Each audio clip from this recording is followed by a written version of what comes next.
What's up, guys? Welcome back to this week's episode of Morgan's Mind Podcast. I'm your host, Morgan Mills. Guys, I literally cannot believe that it is May now. This year has already flown by. Like today, while I'm recording this episode, it is currently May 1st, and that's crazy. I swear April literally flew by to me. Like, it was my birthday month, but it seemed like April started, my birthday was here, and then the month was over literally in a flash. I cannot believe that we're 5 months into the new year.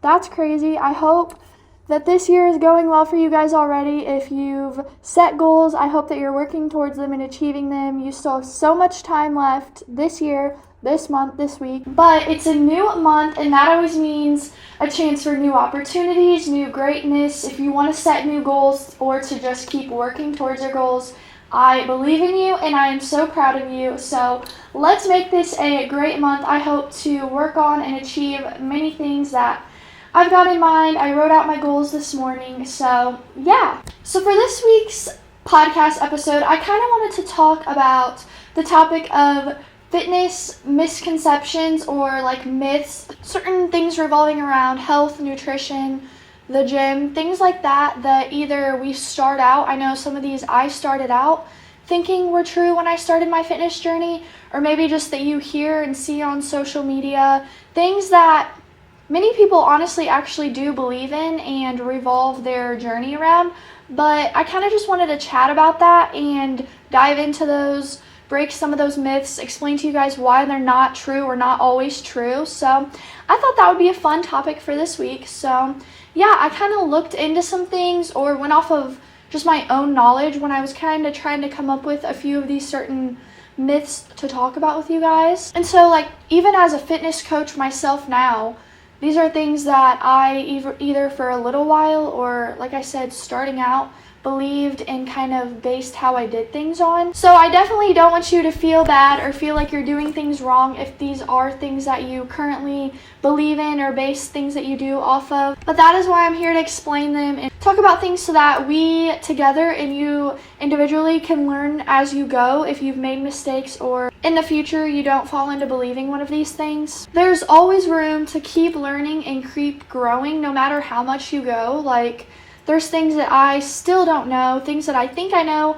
but I don't always know the best. So it's kind of just fun to keep learning new things from people and hearing their insight, because I promise there's always room to learn more. So the first one that I kind of wanted to talk about was the fact that people think spending hours and hours in the gym is going to give you your dream physique. But I'm sorry, I'm here to tell you that that is definitely not always guaranteed, and it's not always true. One of the biggest factors when working to achieve your dream body or look a certain way is honestly what you put into your body and your nutrition, not just the hours that you spend in the gym doing the physical work. Just simply training alone, spending those hours in the gym solely is not going to get you there. Rest and recovery also play a huge role. Your health overall plays a huge role. All of these factors combined leading up to the bigger picture will help get you further and help you achieve that dream body. But just focusing on one of those factors individually is probably not going to get you exactly to where you want to be. You have to take a look at even certain things like your stress levels. If you're constantly super stressed over so many different things that causes your body to respond a certain way, your nervous system, you're constantly inflamed, and then you take that into your workouts, you're probably not going to be getting the results that you wish you were. Your body needs sleep to recover. Your muscles need adequate sleep and rest to grow. Even certain supplements that you may be taking for recovery and for growth, those play a factor. You have to just take a step back sometime and look at each piece of your life that's going into it. You could be training with 100% intensity 5 to 6 days a week, but if you don't have control over all of those other things, I promise it's going to either take longer or it's going to be harder to get to where you see yourself getting. Many people think that just spending 6+ days in a week in the gym, that they are going to see so much progress, but that it's just not the case. I used to think this, I was someone who I would not let myself take a rest day when I started out. I was going to the gym 7 days a week, but was I seeing growth and progress? I was becoming a little bit more defined and shredded, but was I eating enough? Was I focusing on my nutrition? No. Was I handling my stress from school and everything else, still having a terrible relationship with food? Constantly, that stressed me out. No, I was not getting that under control, so I was not seeing the progress and results that I thought I would, or even as fast as I would. Things would have been so much easier and come sooner if I would have allowed myself to take a step back and get over the fear that I had and take control of the other things besides my training and let that all play out. And that's when I finally started to realize, okay, there is so much more that goes into achieving a certain body than just the physical aspect. Looking from the outside in, many people who don't work out or don't go to the gym don't know all that it takes going into it, and they just think, oh, she's spending this many days a week in the gym, that's why she looks that way. But they don't realize that we're also focusing on every meal that we eat, how many hours of sleep we're getting a night, taking supplements that we want to take, creatine, certain vitamins, things like that. Our health is so much more than just what we're doing physically, and I think a lot of people don't realize that going into it. The next myth or misconception that I wanted to bring up is that people think doing ab workouts are going to bring you a six-pack. Yes, I have fallen guilty to believing this, and yes, I used to do this. But did I get a six-pack from it? No, sadly, I did not. Don't get me wrong, I definitely used to lay in my mom's bedroom floor after school over the summer before I got into the gym, doing crunches, doing planks. I would lay in front of the mirror and time myself. But even after doing this for a few weeks, did I have abs? Did I have a six-pack? No. Because like I said before, I was not prioritizing anything else but simply thinking these YouTube ab workouts, these 21-day fixed little exercises for your abs were going to bring me a six-pack, and sadly, nope, not the case either. I didn't just do this when I was underweight either. I did this when I was also overweight, but at neither of those times was it working for me, or was it simply bringing me the results that I was told from believing social media, from believing these certain videos, or that I thought I would just by putting in the work. I thought that by doing crunches, I was just gonna, simply burn off all my belly fat, that just doing 50 crunches a day was going to make a difference. And I feel like this is a thing that a lot of people believe, especially like our generation now and even older when they were younger. A lot of us fell victim to doing those little YouTube ab routines and not realizing that there was so much more that we could be doing for our bodies that would help define and tone your abs, because weightlifting works every muscle in your body.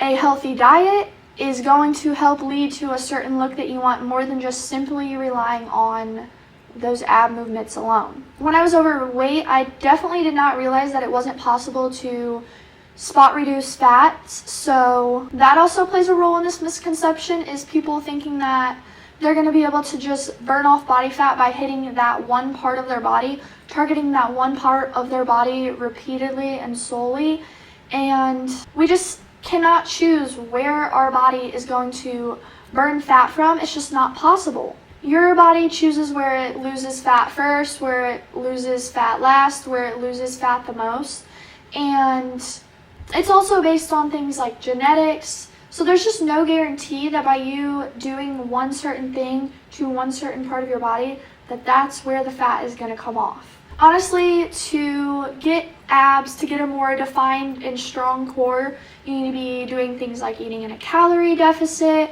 weightlifting multiple times a week, doing your cardio, and most importantly, paying attention to your diet. I know a lot of people say abs are made in the kitchen, and while this is not probably solely alone, it's not just they're eating a certain way and they're going to get abs, but your diet, your nutrition, whole foods plays such a big and such an important role in building abs also. But you have to have a strong core underneath all of that, and that's why weightlifting, training, working your whole body overall, doing movements that are engaging and tightening your core are going to be so important too. So yeah, you just have to remember that it's not always true if people say, oh, these are the 5 exercises I did to get a six-pack. Know that there's so many more things that they're doing that they just may not be showing that helped probably lead to them looking a certain way that they do. So one of the next things that I want to talk about, and yes, I did fall victim to this as well. I did think this when I first started and I was new and everything seemed so fun and exciting, and that is that you need to be taking supplements in order to achieve the results that you want. So, now supplements, many of them are there to supplement things that you're not getting specifically from your diet or that your body may be lacking. And yes, that is great. Some of those things we do need, you may need, your doctor may have recommended to you. But if you're able to do things like consume enough protein through whole foods, and by this I mean typically hitting 1 gram of protein per pound of lean muscle mass on your body, then I promise you're doing just fine. You don't need to have protein powder to hit your protein goal. There's ways to get that protein in through whole food sources if that is what you prefer and that's what you choose to do. So don't think that you have to be taking protein powder to hit your goals. There's so many other ways to get your protein in without having to spend the extra money, without having to test out certain protein powders till you find one that you like, or spending money and then never even using it, because I know that happens to a lot of people as well. And then they regret even buying it because they'd rather eat more. But I will say, of course, again, supplements like multivitamins, probiotics, iron, digestive enzymes, things like that can be very helpful and necessary for your body when it's not something that you're getting through whole foods, or like I said, that your body may be lacking. Don't feel like those are certain things that you can't go towards or gravitate towards. Definitely supplement your body with things like that you feel and require for your own health. But by supplements, I'm talking more things like I said, protein powder, creatine, pre-workout, post-workout. Those are some supplements that are more of not so necessary, but like more of a want. People enjoy taking them, but don't feel like to be successful, to achieve a certain body, to achieve a certain gym status, that you have to be buying and taking those things, because I promise that you don't. These are supplements that you can take because you want to. Like I said, when I started out, I had to get multiple protein powders, and I was using vegan protein powder at the time. I was spending too much on it to not be using it because I ended up hating the taste no matter what flavor brand I got. I just wasn't a fan, and I was like, great, I'm never going to achieve my goals because I'm not taking protein. And then it was, I need this certain pre-workout. And then I was like, I don't even like the way this pre-workout makes me feel. So yes, have fun, test out new things, but don't think that you have to be spending hundreds of bucks on supplements if you do not want to. Okay, next up is cardio is the best way to lose fat. Well, yes, cardio of course does aid in the process of losing body fat. It does not mean that it has to be your only or your top priority in losing fat. As I've mentioned previously, if you can kind of see the pattern, it's just there's so many factors that go into it, and so you don't have to think that or feel that cardio is the one thing. You may be someone who dreads cardio, but I promise you do not just have to do, again, hours and hours of cardio to lose body fat, lean out, tone up. And so kind of just to show how this accusation is not always true, I personally, when I lost my initial 82 pounds, I was over 200, I was over 200 pounds. I think the highest that I weighed myself at was 210. So when I lost 82 pounds initially, I was not doing a minute of cardio. Intentionally, I was not walking on a treadmill. I was not going for runs. I was not doing any of that, and I lost all that weight. I was simply doing some body weight, sometimes low dumbbell exercises at home, but I was focusing on my diet. I was cutting out all the crap, all the junk food, all the processed sugar, snacks, unnecessary eating that I was doing, and I was losing weight. Towards the end, I'm sure many of you know that yes, it did become unhealthy for me. I was beginning to lose more weight in unhealthy ways, but initially, all that extra unwanted body fat that I got off was done without prioritizing and overdoing cardio. If I had been doing cardio, yes, it probably would have sped up the process, but that's honestly just not how I went about it. And I feel like a lot of people generally think that they do have to do tons and tons of cardio, and this kind of scares people away, because I know I hear so many people say, like, I hate running. Trust me, I hate running too. I want to get into it, but I'm just not a runner. But you don't have to be running constantly. You don't have to kill yourself outside or on the treadmill to lose your body fat. Yes, cardio definitely. I'm not saying you shouldn't be doing it at all, because I do recommend doing it. I definitely recommend combining it with a calorie deficit and weightlifting to go about how you do lose weight. I'm saying that don't feel like you're going to kill yourself doing cardio and then hate working out, because that's not what we want either. Cardio is great for so many other things too, for your cardiovascular health. You should be getting cardio in anyway, even if it's just hitting your step goal daily, taking walks outside, moving your body. You do need to be doing cardio for a healthy heart. But if your goal is simply to just be losing fat, you need to be combining cardio with other things also. Combining this with the other factors we talked about is what's going to help to recomp your body and give it that shape that you desire as the fat's coming off. For example, you may be doing all this cardio and wondering why you're still holding on to all your belly fat. And that's because you're doing the thing, you're losing the weight, but you're not doing anything to help even and proportion out your body, if that makes sense. And so this is why supplementing cardio with a calorie deficit, which means eating below your body's maintenance calories, and lifting weights, which is going to help to build muscle mass that's underneath that body fat at the same time, is going to be so important in your weight loss journey. But just remember that I promise you do not have to be doing insane amounts of cardio if that's not what's for you. And so one of the last things that I kind of want to talk about that comes to mind, I really need to have my mom on this podcast because she had some great points. We were taking a walk together and she was just going on and hitting some really good and important points, and I really wish I could have her on right now to talk about it and explain. But we were kind of just talking about the fact that another like misconception or myth in like the health, fitness, all of that community, I guess, is that people who are from the outside looking in, who have like no knowledge of what all it goes into achieving and maintaining a healthy body, is that sometimes people who work out, who eat a certain way, who focus and prioritize themselves and their body can almost be viewed as being selfish or stuck up. And I think that is like a big stereotype that you hear and see a lot of the time. And even just think about it, like if you have friends who don't go to the gym, don't work out, they're out partying on the weekends, going to the bars, and you're seen as like the boring friend because you have your goals, you'd rather be in bed early, not be out drinking, you are at the gym instead, then sometimes you're seen as like, oh, well, she doesn't want to ever have fun with us. She's the boring one. Why are you so lame? But people don't realize you're doing it for yourself. You're focused on being the best version of you, prioritizing your body and your health. And so just know that that should not be seen as being selfish. There's so many more benefits of working out, eating a certain way than just because of the way you look. We know that it's such a mental thing. It has so many mental benefits. It makes you feel so good. And for a lot of people, it helps to keep them mentally sane. It's such a stress reliever. It's something that you look forward to. And it's not always just about how you look. And I think that, like my mom was saying, these certain people don't even realize how much it goes into achieving a certain body. Like for example, a lot of older people I feel like have opinions.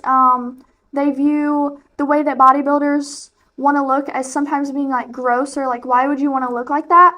But they have no clue about the countless hours that these people are dedicating to looking a certain way, what they're putting themselves through, their bodies through, the discipline and dedication that it took to get there. And that's huge.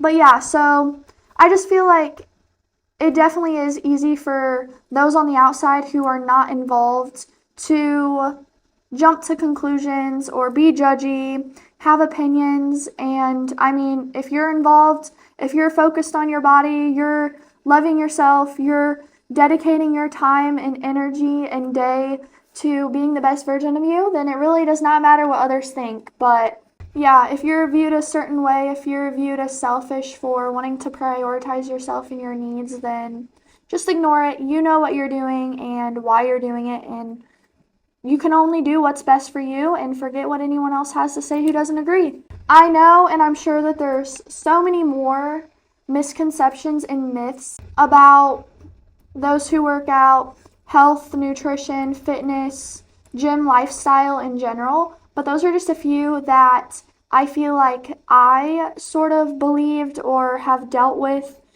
throughout the beginning of my journey, and I'm sure that some of you, maybe a lot of you, can relate. So I think that those were important to touch on. And like I said in the beginning, just know that if you've believed these things, if you have struggled with these things, then you're not alone. A lot of these things come about generally just from people's opinions, and then they spread. People start to believe them. And the internet, social media makes things so accessible and easy for us to believe, but you really only have to focus on the pieces that you do believe and that matter for you in your own journey. So yeah, keep doing what works best for you, keep doing what feels best for you. In the end, it's your life, it's your body, and it's your journey, and you are the only one that should have an opinion and be in control of that. So no matter what you choose to do, I'm proud of you and I'm here for you. I'm always open to chatting, giving, taking advice. We're all always learning and growing. So yeah, that's kind of just all I really wanted to go over for this week. I'm thinking next week, I'm trying to decide when I want to have my next guest on. I think it was super fun to chat with Bailey last week. If you didn't catch that episode, go check it out. It was the episode before this week's. I had a little special guest on. We chatted in my cute little space here, and it was so much fun. I hope that you guys have an amazing month this month. I am taking on new clients this month for my coaching, so if that's something that you'd be interested in, feel free to apply to my Rugged Resilience application. It is in my link tree, which is in my Instagram bio. Or, you can always feel free to DM me, reach out anyway like that. My Instagram and TikTok are Health Life Morgan. So if you don't already, make sure to follow me there. And if you send me a message, I would love to follow you back. But I appreciate all of you guys so much. Thank you so much for listening to this week's episode of Morgan's Mind Podcast. As always, let's keep working towards becoming the very best version of ourselves daily. Bye, guys.